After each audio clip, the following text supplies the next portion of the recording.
Ooh, that was close. I almost got caught mid-paw. So, evening, boys. Good evening, Carl, and good evening, James. James? Just looks like he's borrowed James's internet to me. I couldn't make out if it was down or... Yeah, he is short of a few pixels this evening, isn't he? Minecraft. Did you not download enough internet to broadcast with? I'm using a wide connection.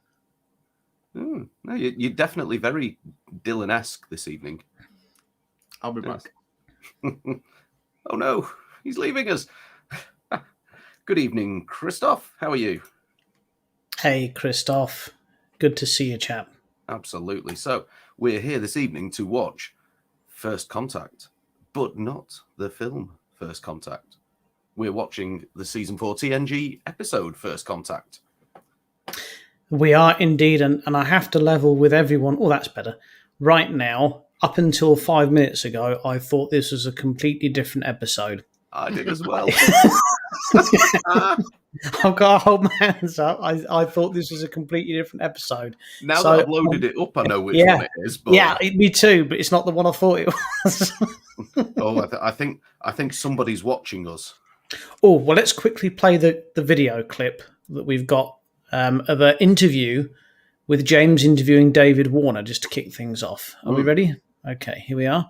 Everyone knows who David Warner is. He played Chancellor Gorkon, and he played the Cardassian interrogator in the Star Trek Picard torture episode. So let's roll the videotape.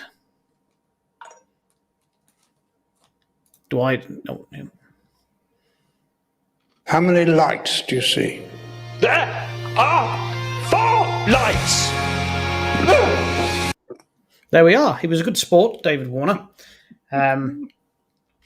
We thoroughly enjoyed his company, and that was quite an in-depth interview, I think. I felt we enjoyed that. It was good. I think you very much got down to the heart of how he played the various characters on Trek there that he's portrayed over the years.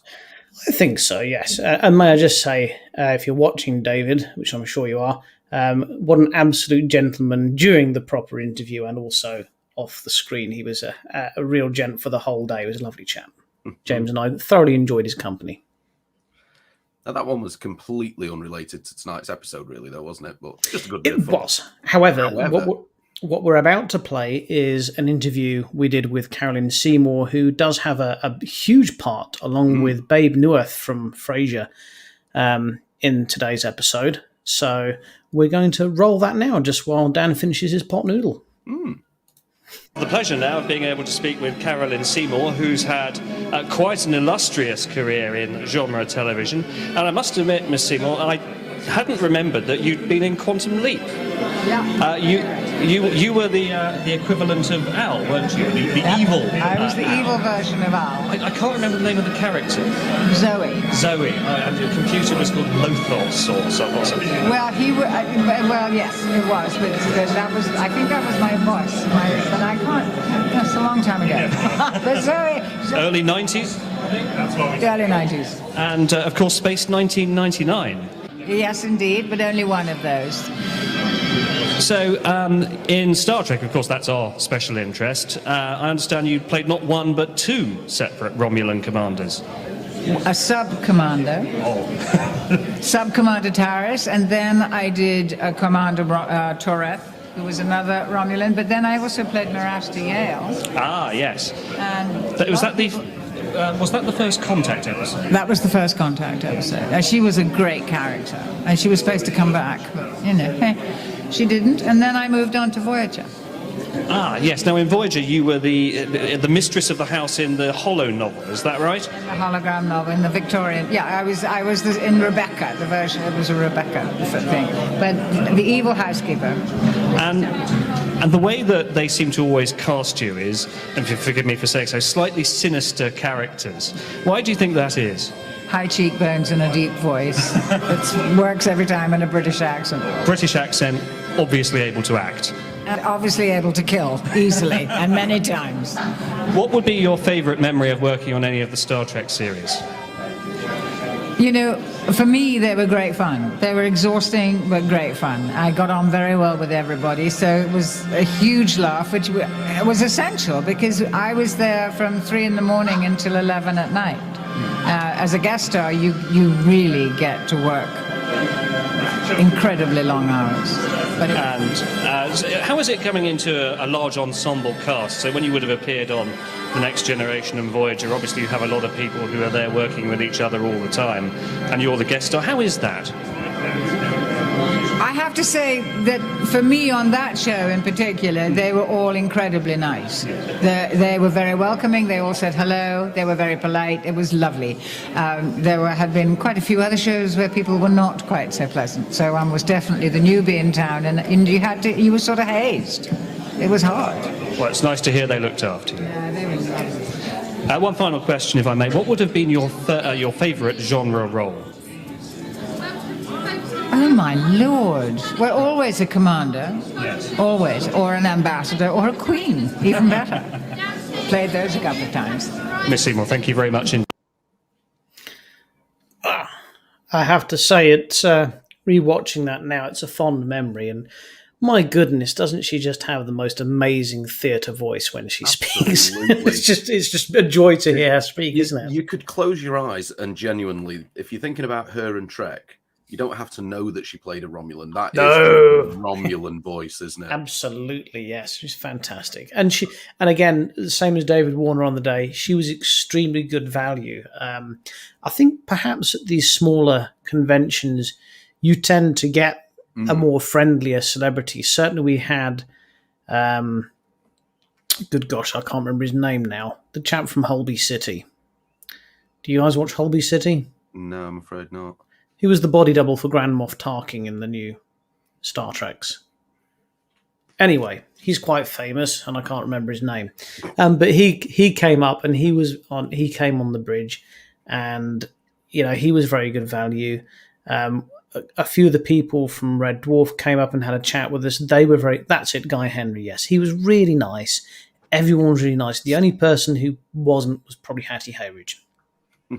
I think the other nice thing to take from that interview with Miss Seymour was the fact that she said, and I think it's dead representative of the Trek community, she was saying out of all the different shows she'd done, the Trek shows that she'd done, they were the most welcoming to her as a newbie. Well, specifically the TNG ones. She specifically didn't say anything about the Voyager ones, and there was a bit of hostility on those sets. But she was, very, very... She said they were extreme. And apparently they never used to be. The first couple of seasons, there was a bit of bad blood, and apparently Patrick Stewart kind of got them all in a room and proper gave them a half-time talk and had a right and said, that's enough of that. If we're going to do this together, we're going to do it nicely, and sorted them all out. So I can't help but notice when I watched that clip, I thought, God, she would have been good in the role of Commodore O in Picard. Yes. You think she's good, but actually she's really, really bad yet. Oh, she would have been really good, wouldn't she? Yeah. So I think we'll just play quickly the interview with David Warner once more. How many lights do you see? There are 4 lights! Marvellous. It's James's little at the end that makes me giggle, even though you know it's coming. Oh dear. We're about to Nadim. Do you want us? We can hang on for. Yeah, if you need a couple of minutes, Nadim, not a problem. Hang on for a minute. So anyone who is queuing up, we are season 4, episode 15 of Star Trek: The Next Generation, episode entitled "First Contact." I think we should probably, for next time we start one of these watch-alongs, and this is just us talking as not as a watch. If you're watching a watch-along, this is now backstage talking, but I'm talking about what's in my head, so I remember it. We should probably open another window or do a video share at some point. Not of the actual episode, because we'll get done for copyright. We could do a timer that counts forward from 1 to 60 in minutes and seconds, and we press play at the same time we press play, and then people will be able to see on the screen exactly how many minutes and seconds into the episode we are. That's not a bad idea. If that makes sense. Yeah. Yeah, I think so. Sure, we can set something like that up.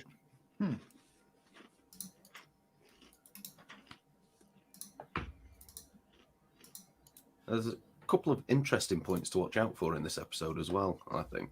And my task for you, gentlemen, is to find me the scene in this episode that is mimicked in the Next Generation film of the same name as the episode.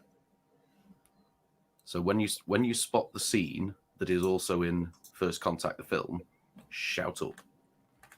Do we have a flag or something? I'm not sure. It's just a kind of impromptu challenge. Got a coaster. Yes. And Yes, you have a Flat Eric. That's what it's called. Yeah, Flat Eric. So, shall we queue up then, gents? I'm, as always, prematurely ready. Yes. You can see Are you my- ready, Mr. Mason? Um, Let me just adjust my microphone, get that a little closer. There we go. Let's try that. See, I always think that this is the episode where Riker is doing the play. And it's No, not. that's Frame of That's Mind. Frame of Mind. That's one of my favourite episodes, actually. A lot of people don't like that, but that's one of my favourites, Frame of Mind. I enjoy it for many, many reasons, which we'll go into when we do the Frame of Mind watch-along. Yes. But tonight we're talking about this episode that I'm not prepared for because it's not the one I thought it was. Right, so shall we have a little countdown then, gents? Yeah. Okay. Let's go for a 5, 4, 3, 2, 1, and play. Gosh, look, his heart's not even moving. That's just... I know. Yeah. Crikey. It's not a good start, is it? That doesn't fill you full of confidence.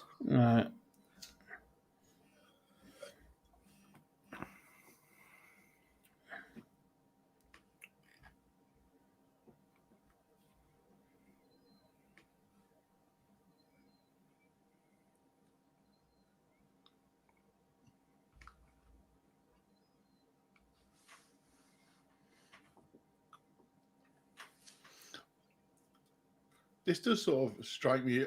There was a meme this week that says, if you are finding yourself injured on an alien planet, you should ask them to take you to a vet rather than a doctor.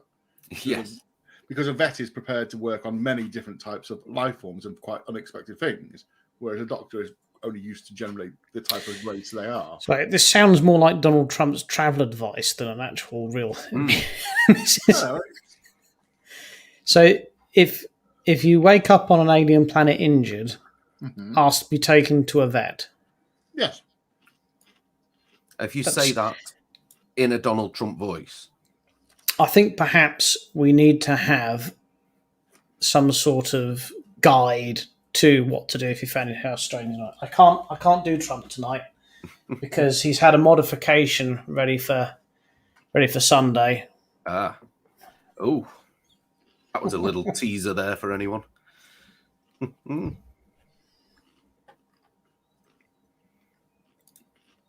That's right, Nadim. Yes. Again, it sounds like Donald Trump. In fairness, it is William Riker. It's always sex with aliens time.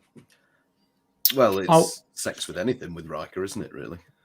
If you've got to go the whole hog, though, you've got to go that one with Trip, where he comes back from another ship with a lump on his... Yeah. Comes That's back a good pregnant, one. doesn't Yeah, he? comes back pregnant, yeah. He's done well there. I think... There we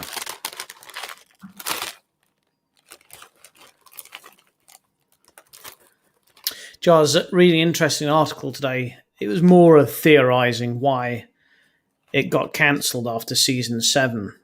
I saw that headline flash up, but I've not read it yet. Yeah, it was more a theory, but it's a good one. But it's just a case of back then they really did think there was more money to be made by turning it into a film franchise. Right. And they thought they couldn't run the two in tandem. Or it wouldn't be logistically possible. Hey, Paul, the intro is literally just finishing. We're on season 4, episode 15. Hey, Ben, season 4, Evening, episode 15. Gene Roddenberry has just come up on the credits, and we're a go. Into it.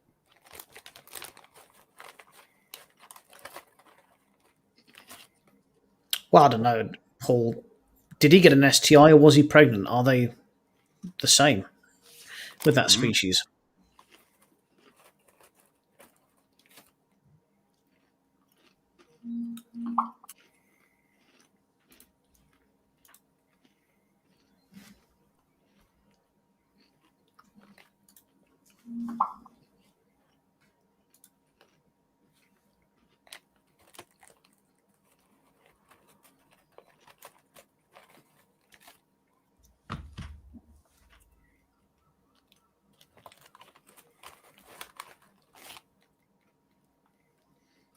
I love the fact that Riker in this scene on the bed is blatantly just wearing some awful green blazer back to front. Yeah.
He'd have been better off just pretending he was still asleep there, wouldn't he?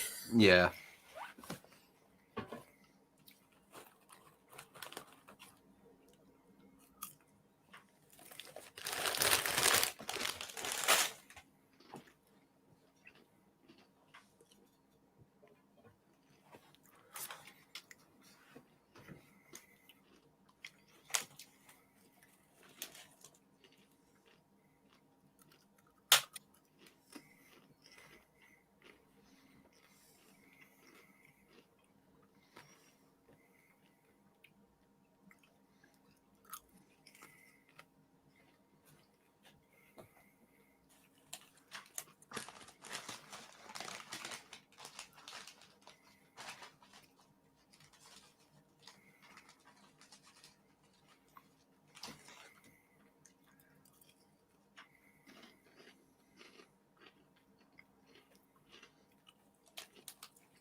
Those old shots still stand up to the test of time, those scenic shots, don't they? They really do. Yeah, absolutely.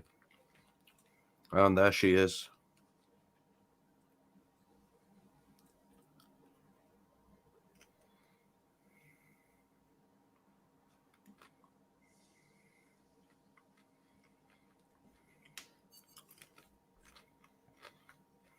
Now, I believe for pretty much all Trek episodes, Gene Roddenberry had a certain set of rules that he liked to follow. One of which was that everything is always shown from the point of view of the main crew, the main cast of the starship. So at least always from Starfleet's point of view. This is the only TNG episode where it's ever shown from the alien race's point of view. But not the only one not shown from the main cast point of view. We did have Lower Decks. True.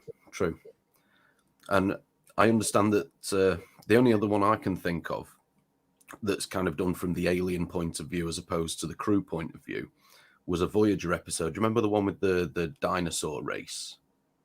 Doctrine. Yeah, there was that. And there was also the one that was in the future when the Doctor got left behind and there was another race of aliens. yes. There was that Yeah. one as well. But they are uncommon, and they are always little gems because it makes you think, how would you perceive them? There is the Voyager episode where B'Elanna Torres is the muse for the playwright. Distant yes. Origin. That was it, Christoph. Distant Origin. Distant Origin Theory, yes. Lovely. I really enjoy those episodes. Yeah. They remind me of those Doctor Who ones with the dinosaurs that live on the ones. Like you say, they're so few and far between, and that's down to one of Roddenberry's rules for writing the episodes, apparently. Living Witness, yes, that's it. That was the Doctor one. That was a good one. Was it? That was brilliant. I loved the way Janeway had one glove and Tuvok had that sinister smile. It was great.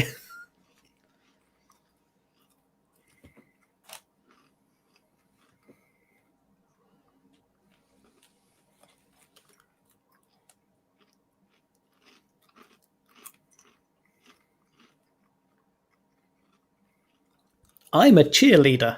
Sorry. And I'm a thespian. And I'm not looking at her bum.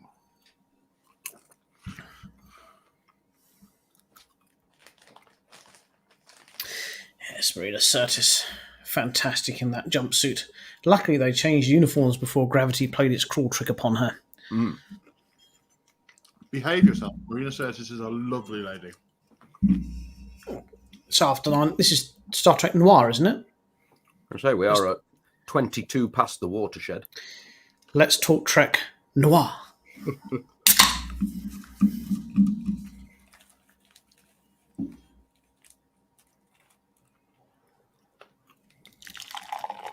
Today we'll be talking in work about who are the 5 most attractive women in film and TV, of which Marina Sirtis made my top 5. Marina Sirtis, well, yeah, obviously season 1, 2, and 3 of TNG, of course she is. No, even like today, she's still a lovely lady.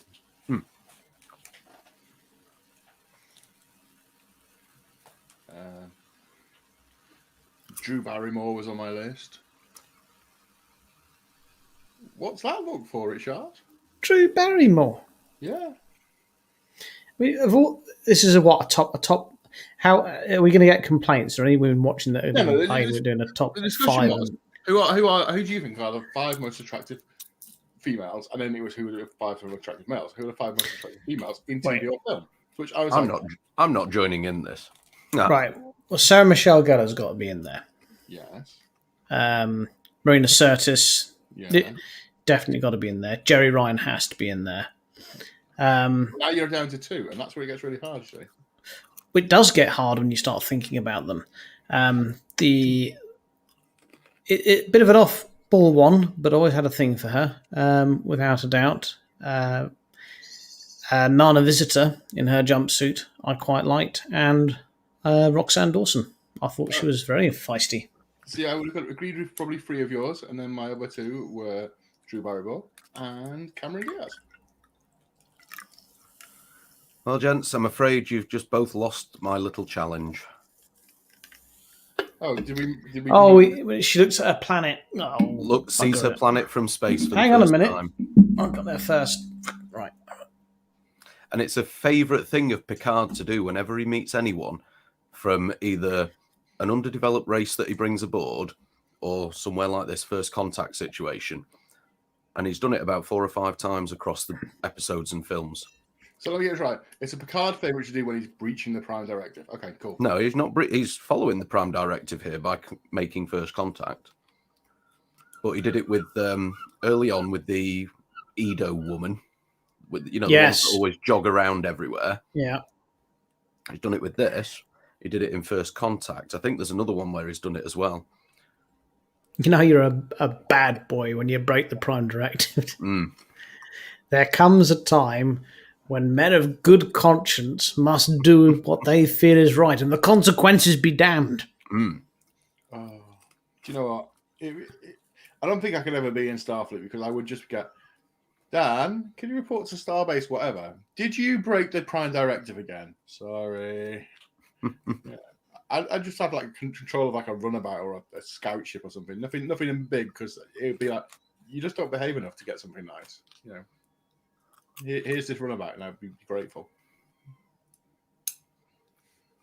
That was the other one, Paul. Yes, the Mintakans, who watches the Watchers. Yeah, Yes, that's that right. was a good one. That's the other one where he does it, and it all relates to something that he said. That was the episode I thought tonight's was.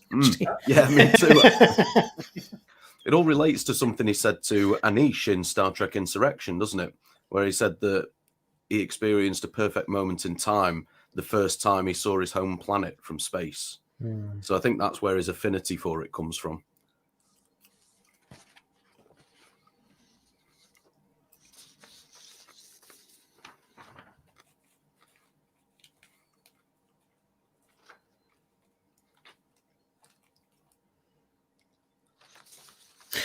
I'm going to replace Roxanne Dawson with. I'm watching the episode. I'm multitasking.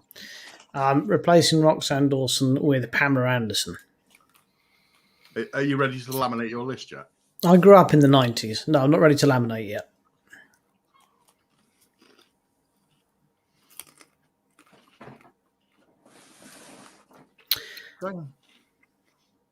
You didn't say Jennifer Aniston.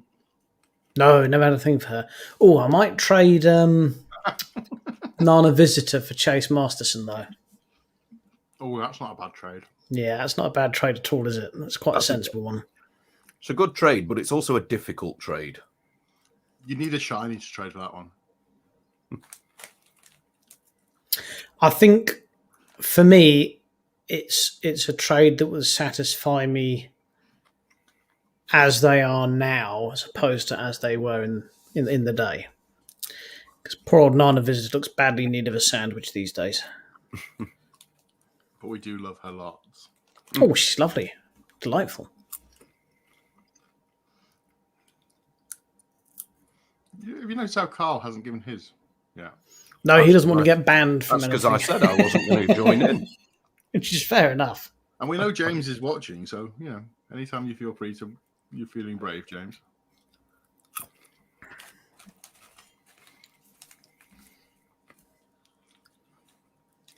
Yeah, I think I'm happy with that list now. This is Star Trek. Let's talk noir. Episode, the more I look at it, the more you look at the background, this is just Scrubs in space, isn't it? Well, apparently with this episode, they made really big effort to not just kind of like rent somewhere. They made all the sets and everything and made all the equipment and stuff, and all the prop designers were in on it, obviously. And apparently they went to real extremes to make it relatable to when the episode was made, which this one would have been around, what, 1990-ish? 91 maybe that this was made? Season 4. Yeah, around 1991 this would have been made, wouldn't it? I'm hoping you guys can help me out here, because I've been looking out for Beb Newirth and I've not spotted her yet. What's Christoph saying?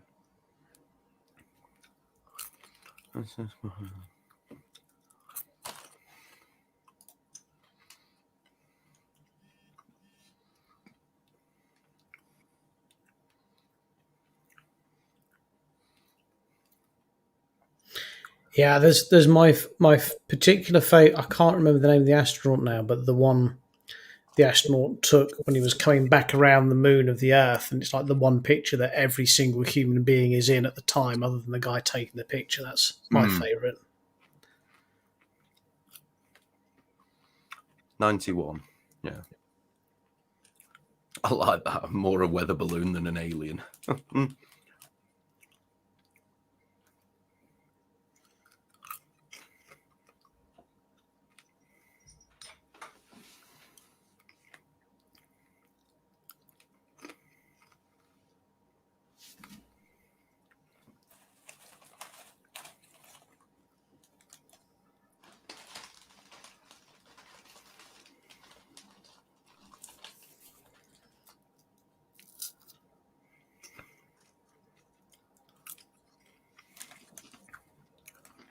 Makes you wonder, doesn't it, how the majority of people on Earth would react if this sort of thing ever happened.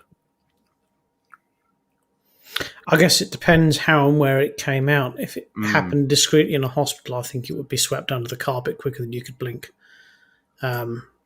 If, like, a ship crashed in the middle of Leicester Square, it'd be a bit different, Yeah. wouldn't it? You know?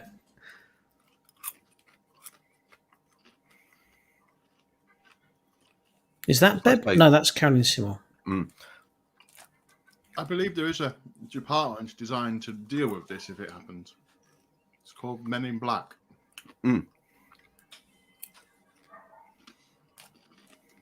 Yeah, you may want to clear your afternoon schedule.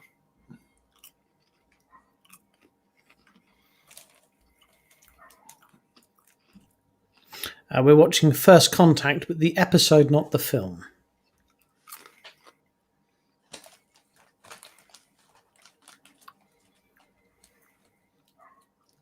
I am a Klingon.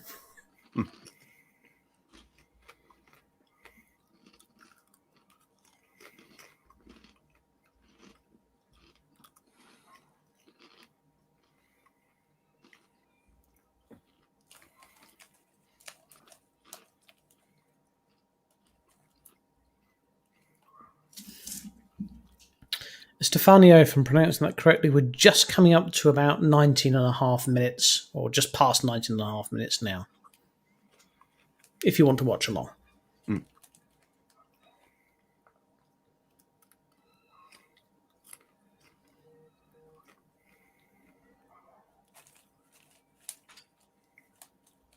Gosh, she's got such a good theatre voice, hasn't she? It's just amazing.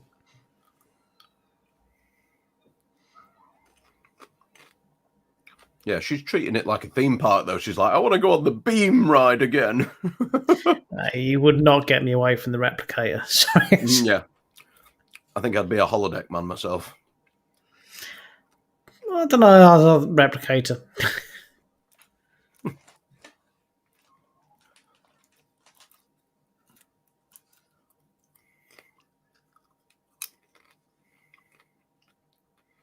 No, that's the one that he was given in the episode Family, wasn't it, at the start of this season?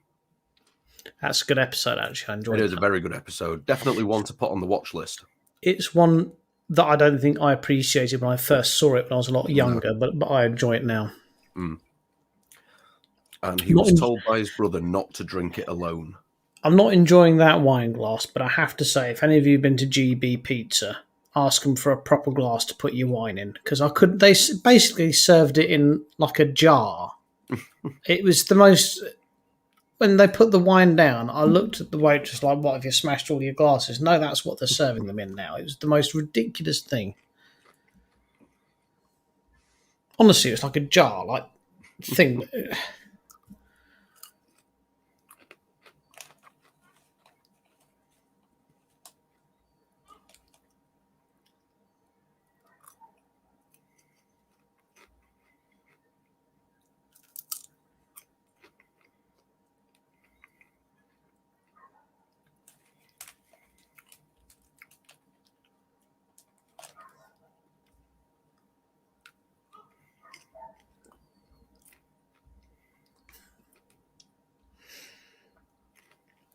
So whatever. Just reminds me of Mars Attacks. Yeah. The translator box. We come in peace.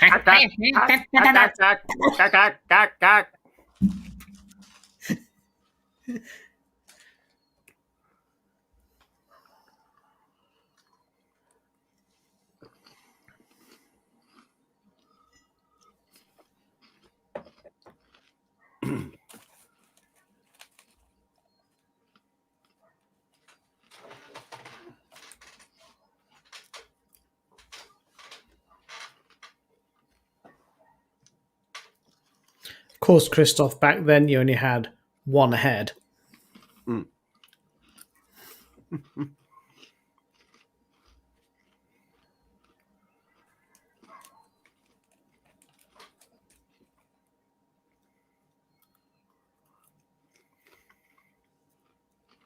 I'd be bricking it, gotta be honest. I'm a man of science, as you guys know, but if I got beamed up to a ship and said, by the way, we travel at warp, we go around the galaxy, there's a big star system out there, and they just, I'd be complete like, nah, not being funny, mate, don't trust you. Yeah, I'll be bricking it.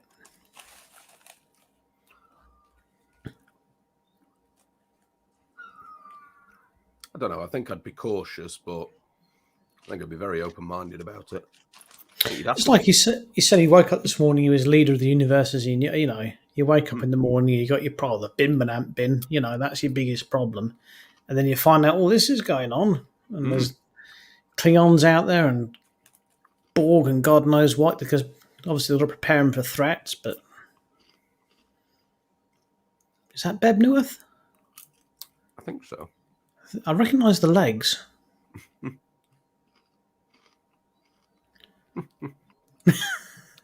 I was just working out. It's better than his excuse he gave earlier.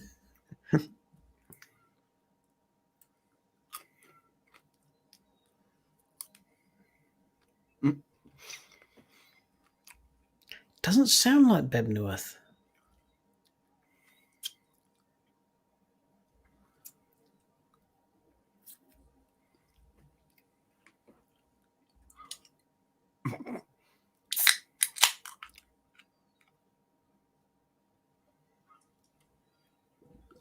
Yes, that's Beb Newith. Recognise the voice, definitely.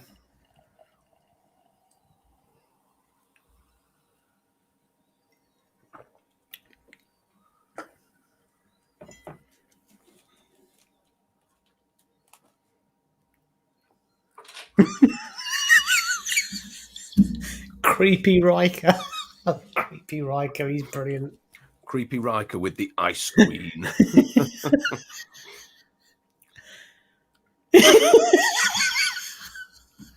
You did Frasier, so you're not that far off. And his brother. Oh, well, yeah.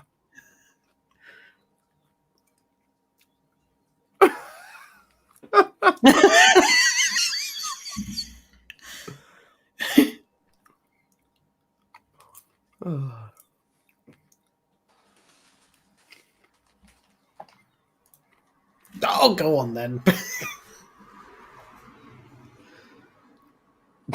My alien. Go on, Riker, take one for the team.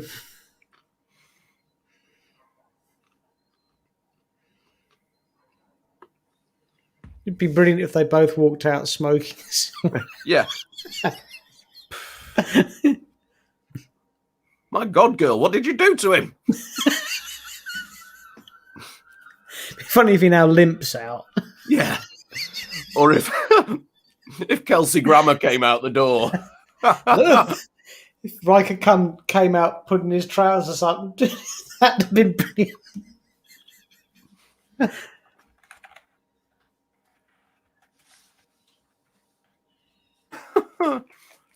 I bet he says that to all the... Yeah.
Nice to see people still have glasses in the 24th century.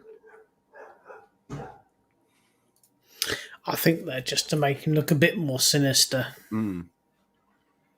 I recognise him from something. I don't know what. Definitely recognise.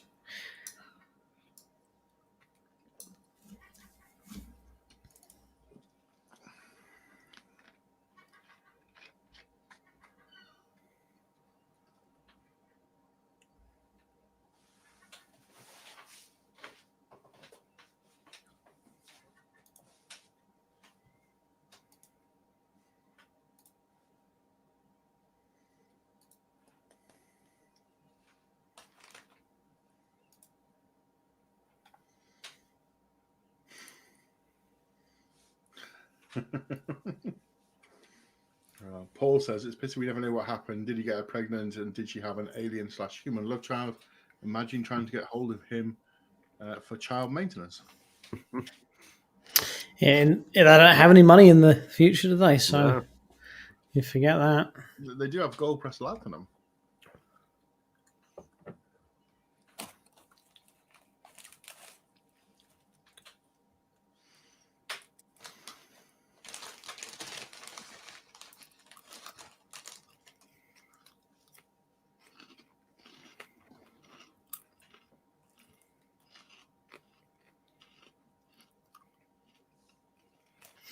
I got a level with you guys. If I was in his position, I'd have them dissect him. Run a few tests, see what makes them tick, see how to kill them. Wow. Would you really want to risk it? There you go, Richard. It does sound like him, but and it most likely isn't. But that's not. It probably is. That's not the role I'm thinking of, though. Michael Ensign. But if it is, good find. It is. Yes, it very is good the guy- find. It is definitely the guy who plays the hotel manager. Yes, it is. Yeah, I'm sure I know him from a sitcom or something. Let's have a quick IMDb and have a look. Imbider will know. Yes. Ooh. Ghostbusted, yes, well spotted, good man. Titanic, I don't know him from that. Oh, that's a film about a ship. I watched that with a girl once. It was a no. Did you get emotional during it? At the time, I still smoked. He was in Enterprise. Dr. Orat, yes, he's from an episode of Enterprise. No, at the time I still smoked, and I bailed after about 5 hours, it felt like, for a cigarette. When I was outside having a smoke, the girl I took to go and see it came out, and I was like, oh, thank God for that. Can we go to the pub? She's like, no, that's the interval. That's only half time. They showed it in 2 halves. It was so long. I had to go back in and watch a second. I was like,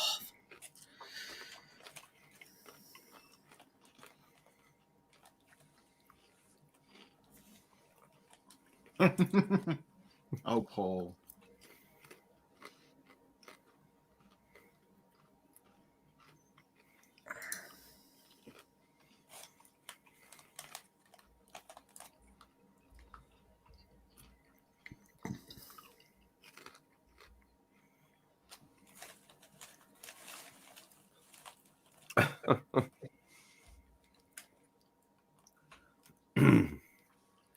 He was in Voyager as well. He's been around a bit. Plays a lot of doctors. Probably the glasses.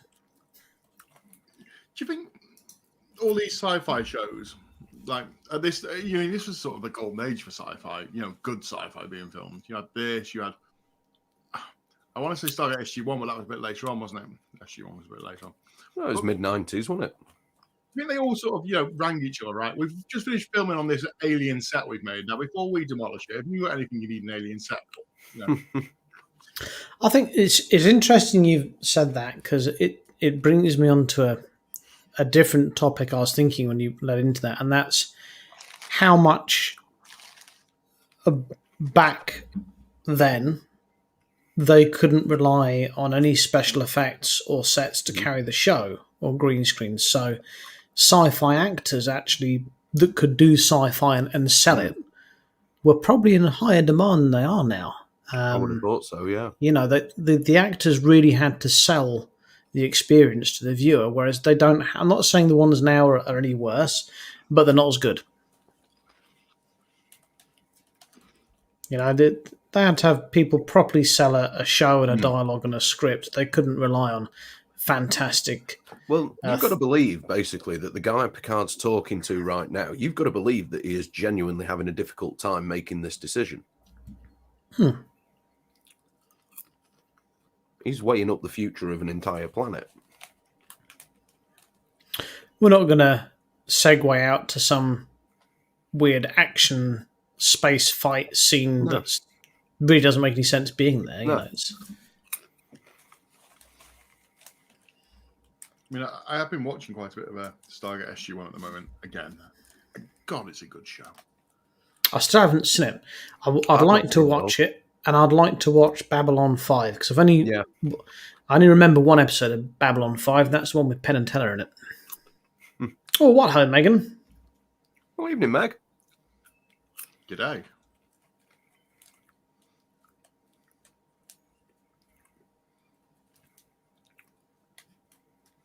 Do you reckon they ever get it wrong? Like, want to beam up, they beam up the wrong person. They go, oh, for God's sake. Beam me back down. Beam up him.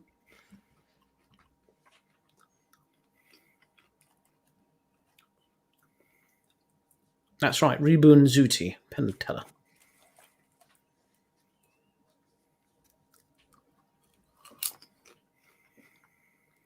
Go on, dissect him. Prepare the laser.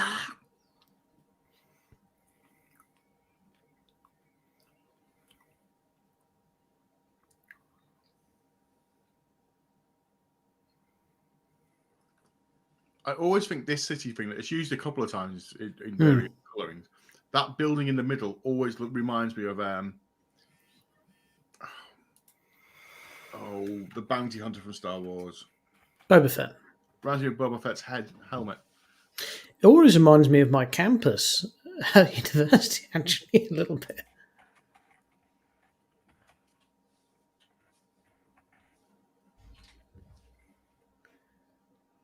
Went to bed with Beb Newirth and woke up with him. Good God.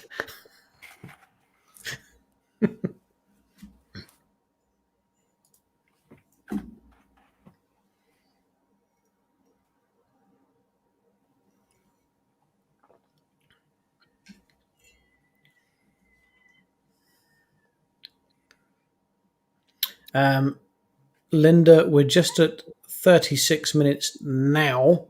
Season 4, episode 15. TNG.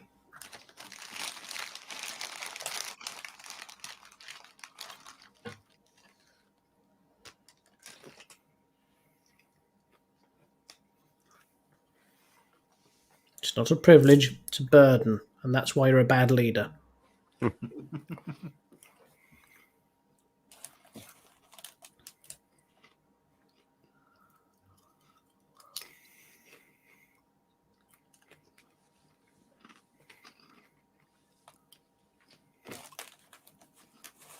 You want to dissect him first and beam the bits back up. Yes, we'll send his big toe up when we're finished.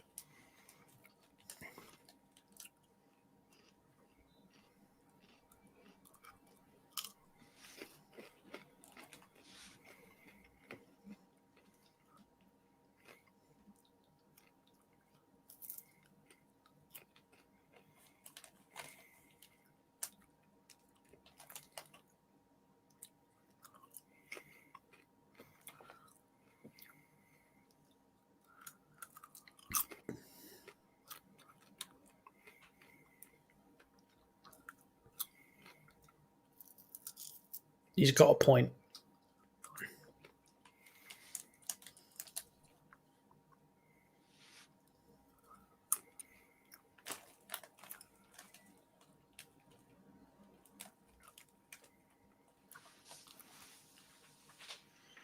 Well, because it's easier to carry around and reload than a 44 Magnum. That's probably why they developed such a...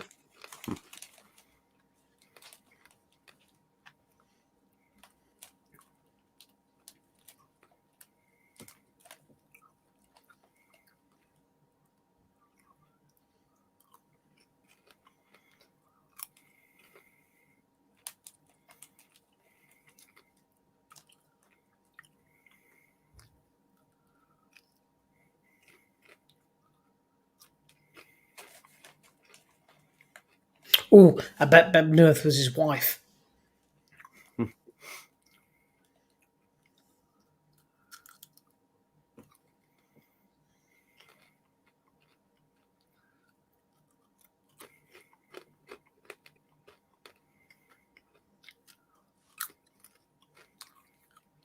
See, I genuinely can't remember how this episode runs, but he's going to be so pissed off if he finds out it was only on Stun.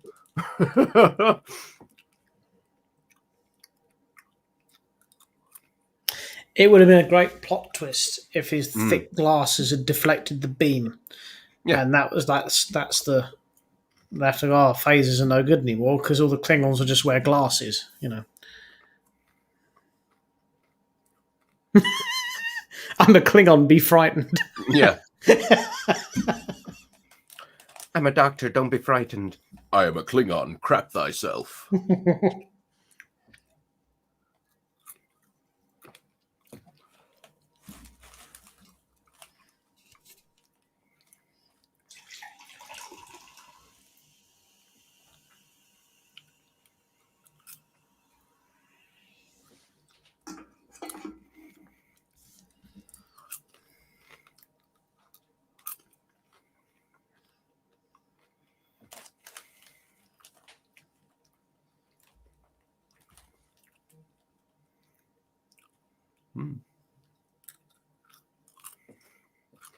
Well, I get that, Christoph, but they're not nearly as much fun. I was about to say, where's the fun in that? Great minds.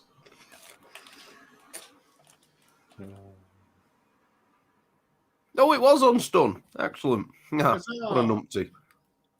Was rather close, though. Mm.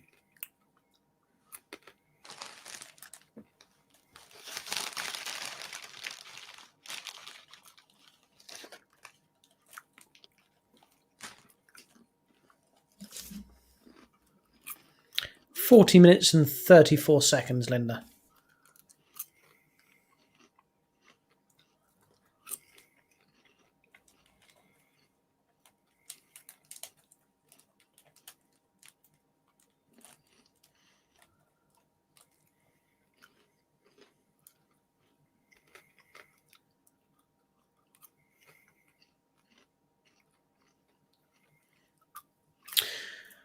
Which actor would you most like to see in Star Trek? Anthony Edwards from ER as obviously a doctor, or Gordon Kay from Hello Hello as a bartender? I think I'd like to see Gordon Kay, but as a first As- officer. Not as Rene. No, I think I'd love to see Rene, but replacing Riker for a special episode. So you can turn around to Crush and go, "You stupid woman." I would like to see an episode of Discovery when they just start doing really random stuff, and then the voice of Stephen Fry comes over and goes, "Oh, sorry, I was rambling a bit there," and it rewinds, and it becomes very obvious that Discovery is just narrated by Stephen Fry.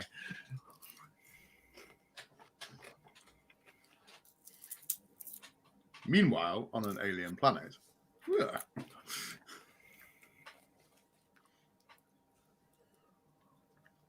I've already said it. Hugh Laurie as a Starfleet captain. I could see that.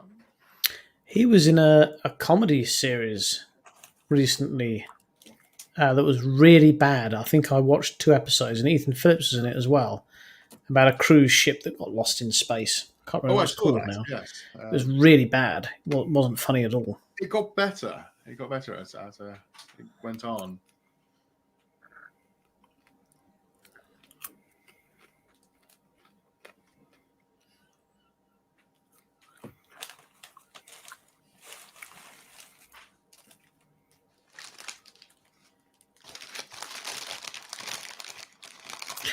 Well, tell them it was a weather balloon.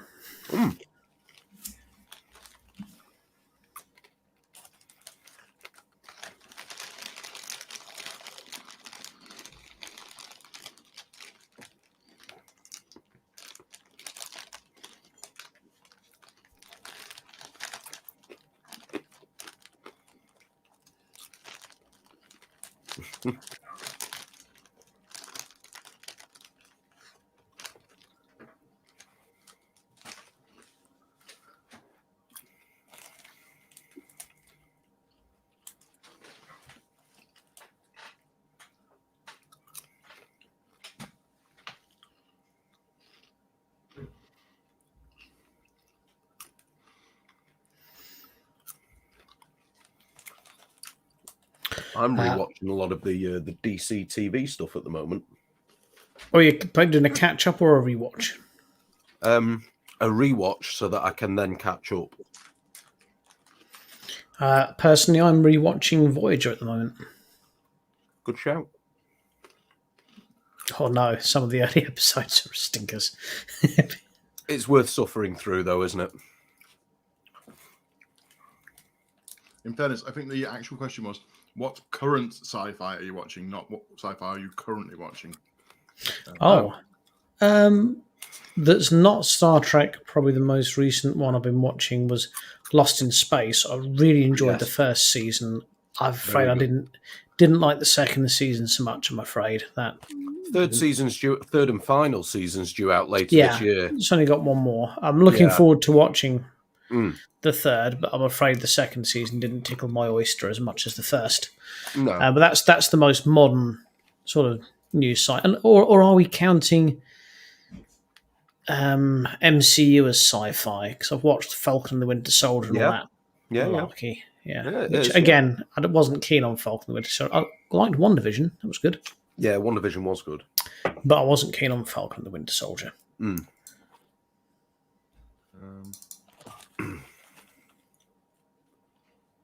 So, what have we learned from this episode? I mean, this for me, this is one of those episodes that was a hidden gem.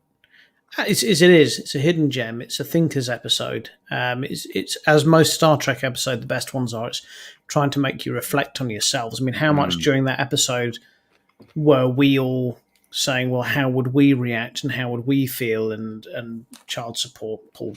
But it is one of those episodes that makes you think, how would we, if it happened in a hospital, would it be covered up? If it crashed, would there be mobs outside the hospital? I think it's unfortunately, and it is unfortunate, I think it's scarily accurate as to how humanity probably would react. Quite opposing, polarized views. Yeah. I think perhaps you're probably, no matter what country it happened in, I think you're probably right. And that's where, like I say, Star Trek comes into its own, and like you rightly said, it makes us reflect on these things ourselves. I mean, you've got Dan and I that are literally baying for Riker's blood, wanting him dissected, and then you're sat there eating your popcorn, going, "I don't mind as long as I can watch." Yeah. It's kind of like at that. I think it was the second DST, was it, Dan? Do you remember when, like myself, you, Andy, and a few others were sat outside the exhibition hall having a coffee, and randomly some woman came over that was doing research for a study for Oxford, I think it was, basically into whether humans thought the future would be dystopian or utopian. Oh, I do remember that, yes. Yeah. We never did get the answers to that, I don't think. We were told we were going to get sent all the results for participating, but I don't think we ever actually did. Oh, it'll be someone's research project, no doubt you can look it up online. Yeah, we'd have to try and look that up. But I remember even out of a group of us guys that were all solid Trek fans sat out there was only one or two of us that said utopian future, myself included. The majority of people, even amongst Trek fans, were saying, no, it'll probably be a dystopian future. But is that ultimate? I mean, because I think it will get more dystopian before it will get utopian. But I think ultimately utopian has to happen. Yeah. Yeah, I just found it interesting. So, to sort of side sway into my other thing, Carl, there's a clip I want to show you, Richard. I'm going to get Carl to play it now. It is about 8 minutes. It is a long video clip. But it's flashed up on Facebook this week. It's too long for Let's Talk Trek, so we're going to have it on Let's Talk Trek Noir. It's not me riding the bull pissed out my head at destination. It isn't. It is. Somebody has pieced together the best bits of Garak from Deep Space Nine, Andy Robinson, who we all really, really like, and essentially made, if you can imagine, all of Garak condensed down to the best of Garak condensed down to a handful of minutes. So is this like a Garak Red Book, This Is Your Life type thing? Ish. Think of it as like when they used to have those Star Trek adverts at the beginning of films, and it was all a little bit mashed together, and they made like a 4-minute montage that you all thought, that's amazing. Yeah. It's one of those. Let me take my headphones. Hang on, before you do this, I'm just going to change my audio device so that I can take these headphones off because it's so hot. They look very hot. They're Yeah. sweating in my ears. It's horrible. Hang on. So let me Sweaty prepare Betty. prepare my James voice. Yes, there we go. I can hear you naturally now. Right. So shall I say the James one? Right, hang on. Let me share the video file. One sec. It may just automatically jump in. So there we go. Oh, VT.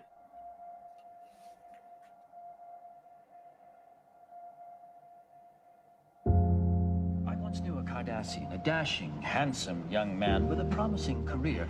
But one day, through no fault of his own, he found himself exiled and alone with nowhere to turn. Now, my name is Garrick, a Cardassian by birth, obviously. The only one of us left on this station. He struck upon a brilliant plan. Instead of fleeing for the rest of his life, he sought shelter in the one place no one expected him to go. In a stronghold of his people's most hated enemies. Some people say that you remained on DS9 as the eyes and ears of your fellow Cardassians, Mr. Garrick. Oh, it's just Garrick. Plain, simple Garrick. That's exactly what I had Andrew Robinson put on my photo. But you do play the game, don't you, Garrick? And there is a game being played right now as we speak, isn't there? There are always games, Doctor. Lang's death will benefit us both. Unless, of course, you intend to spend the rest of your life as a tailor. Truth, Doctor, is in the eye of the beholder. I never tell the truth because I don't believe there is such a thing. Before I became a tailor, I lived by a simple motto. Never let sentiment get in the way of your work. Just that Garrick and I have been having lunch together once a week for more than a year now. You'd think he'd come to trust me a little. Why should he? It's not like the two of you are really friends. Well, no. Of course not.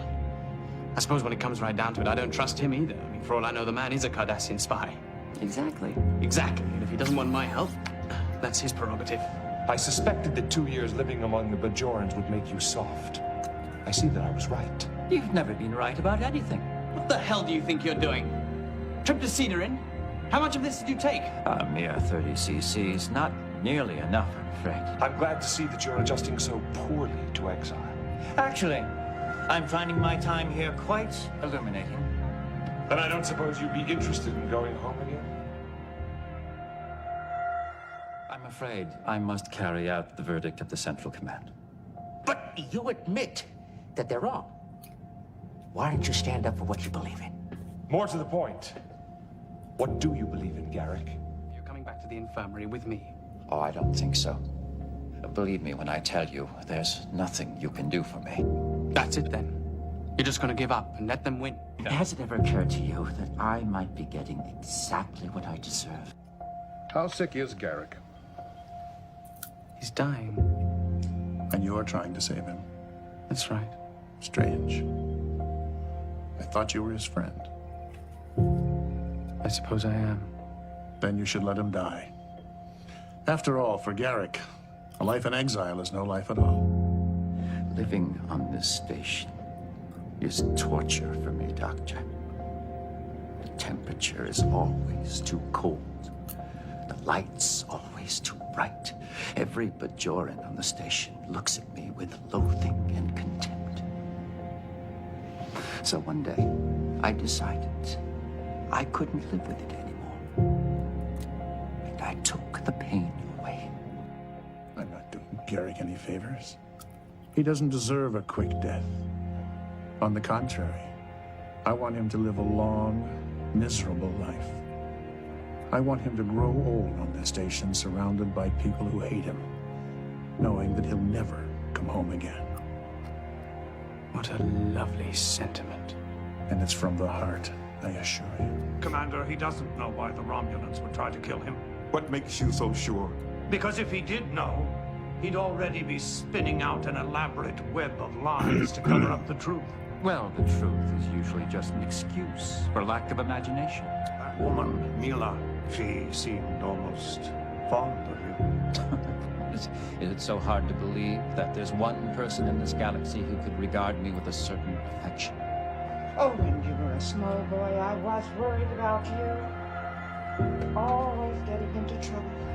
So secret, so full of deceit. Who would have thought those disgraceful characteristics would be turned to virtues? You wouldn't risk going into Cardassian space for just anyone. It would have to be someone important to you, someone you cared about. Promise me. You help him. I promise. You think that because we have lunch together once a week, you know me? You couldn't even begin to fathom what I'm capable of. Mila always believed you were innocent of betraying Cardassia. And I was. of course. I should have executed you years ago. Oh, you tried. Remember? I never had to order Gary to do anything. That's what made him special. You're fond of Mila. You don't want her hurt, right? When you both go to such lengths to hide the true meaning of your words, you end up saying nothing. I think you'll find when I have something to say, you won't have any trouble understanding it. Tane was the Obsidian Order. Not even the Central Command dared challenge him. I was his right hand. My future was limitless until I threw it away. You mean when you had that shuttle shot down? My disgrace is worse than that. Unimaginably worse. What could you have possibly done worse than that? I let them go. It's not a trick. It's a choice. You can walk out that door or join me. Garrick, this is the man who put you into exile. This is the man who just 2 days ago tried to have you killed. If you attack the Dominion, they'll certainly strike back. You'll be taking Romulus and Cardassia into war. A war you may not win. Do you want to go back to your shop and hem pants? Or shall we pick up where we left off? What's the matter, Garrick? You don't look very happy. Is promise to an enemy of your family more important than obeying your father? I should have let that monster die forgotten and alone. I keep hoping that the wormhole will open, that Garrick's runabout will come through and everything will be all right again. All my life, I've done nothing but try to fix that man. I let him mold me. Let him turn me into a mirror image of himself. To bring the Romulans into the war, I am prepared to do whatever it takes to accomplish that goal, but I can't do it alone. I need help.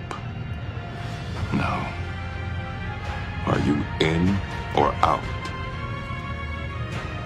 The Cardassians will put up a strong fight. Maybe they will. But in the end, they'll lose. How can you be so sure? Because they won't be expecting an attack. Because they have no idea that I broke their code. I wanted to believe that I was helping my people, liberating them. All I've done is to pave the way for their annihilation. Garrick! Well, during the years of my exile, I imagined what it would be like to come home. I even thought of living in this house again. But no. Now she's dead. And this house is about to be reduced to a pile of rubble. My Cardassia is gone. And fight for new Cardassia. I have an even better reason, Commander. Revenge. So now you know, Doctor. I hope I haven't shattered too many of your illusions. Why are you telling me this, Garrick? So that you can forgive me. Why else? I need to know that someone forgives me.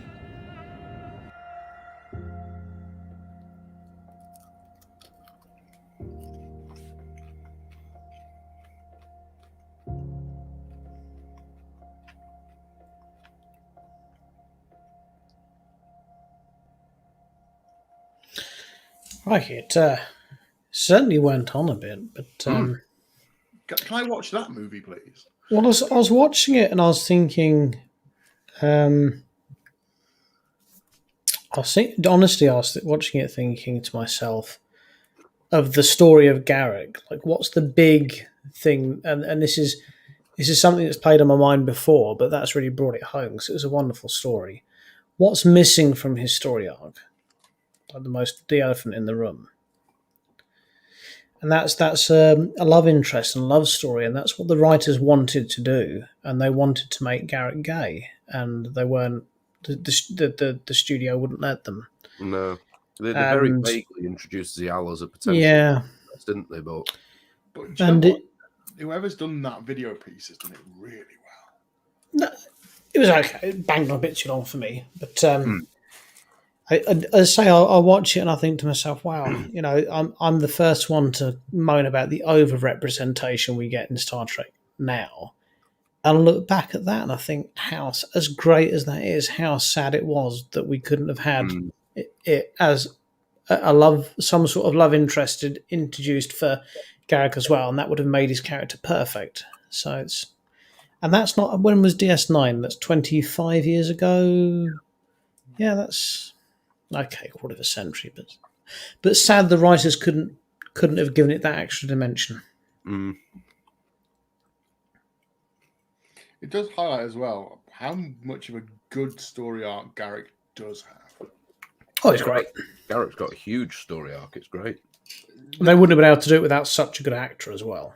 Oh, Andy Robinson is fantastic, but it's one of those. The more, and I put that meme up this week about how you finish DS9 and you sort of fall back into it again, and there are so many characters that have such a great story arc in DS9. You know, there are so many good development pieces across 7 seasons of that. In fact, I don't think there's one that isn't a good development piece, really. Oh, DS9 sets the bar for story arc. There's no contest there as far as I'm concerned. No.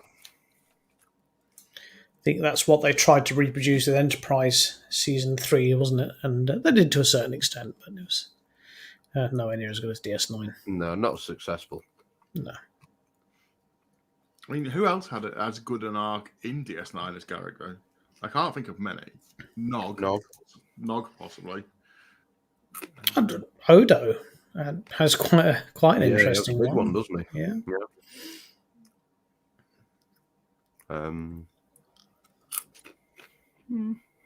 Ducat. How's that? Actually, do you know what? As much as I like Garrick, I like Ducat more. I love Mark Alamo, and I love his character in DS9. He is superb. Now he's a character that he gets everything though. He gets a love interest. He gets insanity. He gets all the tools to play with to make that character just something. Never tell what he's going to do. Nah, he was batshit, wasn't he? He was proper out of the box. Yeah. I love that episode with him and Cisco on the planet where Cisco's injured and he's just talking to all the imaginary characters he can see. Yeah, and the one where he's with Kira on the planet looking for his daughter. That's a great one. Yeah, so many good episodes with him.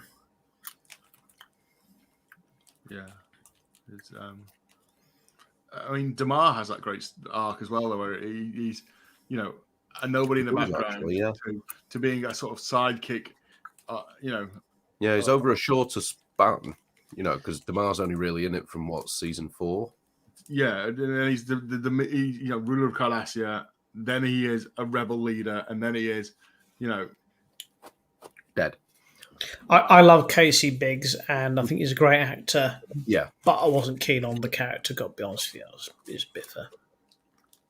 But then, hey, you know, wow, difficult company to be in. Let's be honest. You know, is it ever? Yeah. Yeah. It is like looking at the crown jewels and saying which one is the most sparkly. You can't really choose, can you? It's just like they're all amazing. Actually, Casey Biggs was were you guys with us when we were in the bar with him at DST and he was had a few drinks? We were talking to him about Brexit. He don't hold back. he's a really, really good guy, actually. Doesn't like Donald Trump. Not many Trek people do. No. Very few. Well, yes, sorry to throw that in at the end of our watch along, but I just wanted to say, I thought, wow, that's been really nice. That's really good. I think we should probably squeeze that in somewhere. There. There's some really good Garrick novels, aren't there, that have been done? I think by Andrew Robinson, or at least they have his name attached to them. There's the one that he did that's kind of like the Diary of Garrick or something, isn't it? And it's the one that you basically can't get hold of for love nor money anymore. I think what it's called. Linda is correct. Quark had an amazing story. Well, not storyline, but character development. Yes, I think Quark's character development was the biggest out of all of them. He proper went all the way through DS9, and he changed the most without changing on the outside. And I think it was just wonderful. Just absolutely amazing. A great scene between Quark and Garrick when is it when the Dominion have just taken the station and he's talking about how they missed the Federation? Root beer. About root beer and how it's how much you miss bubbly. So cloy and bubbly, just like the Federation. And the trouble is, if you drink enough of it, you actually start to like it. It's insidious. And then Linda's like, Rom had a great story arc too. Rom did, idiot psychic. Yeah, it's good fun. The Empire. It was good fun. Well, as we all now know, especially our regular viewer on a Sunday evening, Rom and Lita are the reason Mr. and Mrs. Richard are together. Yes, absolutely. Well, we've waffled on for a long time this evening now, guys. I think it's probably time for us yes. to call it. Yes, thank you for watching along, dear viewer. Hope you enjoyed it as much as we did. And of course, we shall see you. Sure, that was a cracking episode, wasn't it? It was, wasn't it? Really enjoyed that. It's one of those sort of like we said, hidden gems. Definitely. Oh, well, Linda, if you don't know, you'll have to tune in on Sunday, and I'm sure Richard can regale us with the tale once more. Good night, everybody. Bye, folks. Look after yourselves and each other. Orange